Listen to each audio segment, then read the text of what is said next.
دمائي فارشفي وتطهري، ودعي العمائم بالمدلة تقطر، فغدا إلى بؤر المزابر متحف، وغدا فلسطين الحبيبة تزأر.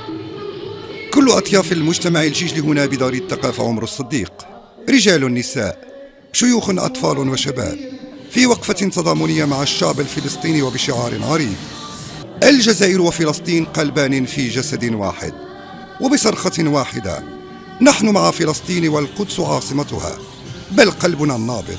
نحن مع فلسطين ظالمة أم مظلومة، لا بد للشعب الجزائري أن يهب كرجل واحد من أجل إنقاذ الأقصى.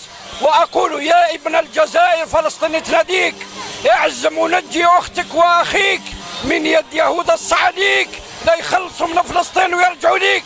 سبحان الذي أسرى بعبده ليلا من المسجد الحرام إلى المسجد الأقصى الذي باركنا حوله لنريه من آياتنا إنه هو السميع البصير. الكلمات تعجز عن وصف الشعور الذي نشعر به مع هذه الوقفة وهذه الأعداد الغفيرة التي هبت وقوفا مع المدينة المقدسة، مع المسجد الأقصى المبارك، رفضا لقرار نقل السفارة، ورفضا لما بات يعرف بوعد بلفور الثاني، والذي يؤسس لإنهاء دولة فلسطين، لأن لا وجود لدولة فلسطينية بلا القدس. القدس ستبقى عاصمة للدولة الفلسطينية. إنه قلب الجيجل البعيد القريب، النابض المخلص الأرض المقدسة، أجساد وقفت وأياد رفعت ولفتات اختلفت شعاراتها، زينها العلمان الجزائري والفلسطيني المرفرفان معا، فالقدس هنا وحد الجميع. نحن مع فلسطين ظالمة أو مظلومة بالروح والقلب، كل الشعب، أطفال نساء رجال، كلنا مع فلسطين. أنا بعد على القدس، ولكن رغم ذلك فهي في قلوبنا، نحيا بها وننام بها. هي قضية كل الأطفال وكل الكبار، هي قضية الجزائريين وكل الأمة العربية. وقفة تضامنية مع فلسطين التي هي نبض القلب، نقول أن القدس عاصمتها وأن فلسطين قضيتنا منذ الأبد وإلى الأبد إن شاء الله. إنه ذلك الحب الوثيق الذي وصل لحد راق في منظومة حب الأوطان بمبادئ ثابتة اتجاه القضية الفلسطينية.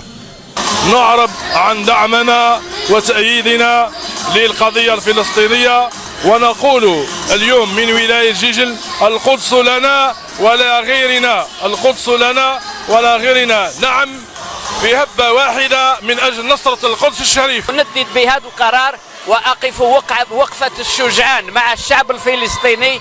نحن دوما كما قال الرئيس الراحل هواري بومدين مع فلسطين ظالمة أو مظلومة. من القاعات إلى الشوارع في مسيرات تكررت لمرات من تنظيم اللجنة الشعبية لنصرة فلسطين، منددة بالقرار الجائر للرئيس الأمريكي وبصوت واحد: إنما القدس عقيدة.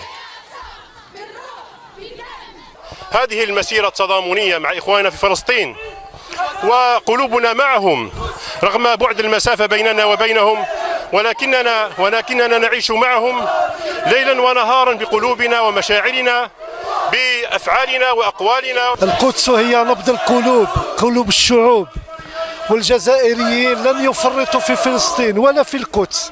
القدس، كل القدس عاصمة فلسطين الأبدية. دعما لفلسطين ونصرة لقضايانا العادلة، وردا على القرار اللعين للرئيس الأمريكي والإدارة الأمريكية ترامب. نقول له أن فلسطين عربية إسلامية، فلسطين جزء من عقيدتنا، لن نتخلى عنها، وسنستمر في هذه الوقفات وبكل وسائل الدعم والمناصرة بإذن الله تعالى. هي إذن هبة جزائرية من جيجل صنعها المتظاهرون، تعيد مبادئ أمجاد نوفمبر، ليبقى حب فلسطين محفور في قلب ووجدان كل جزائري، مرددا الجملة التي تحصلت على الجنسية الجزائرية: نحن مع فلسطين ظالمة أو مظلومة.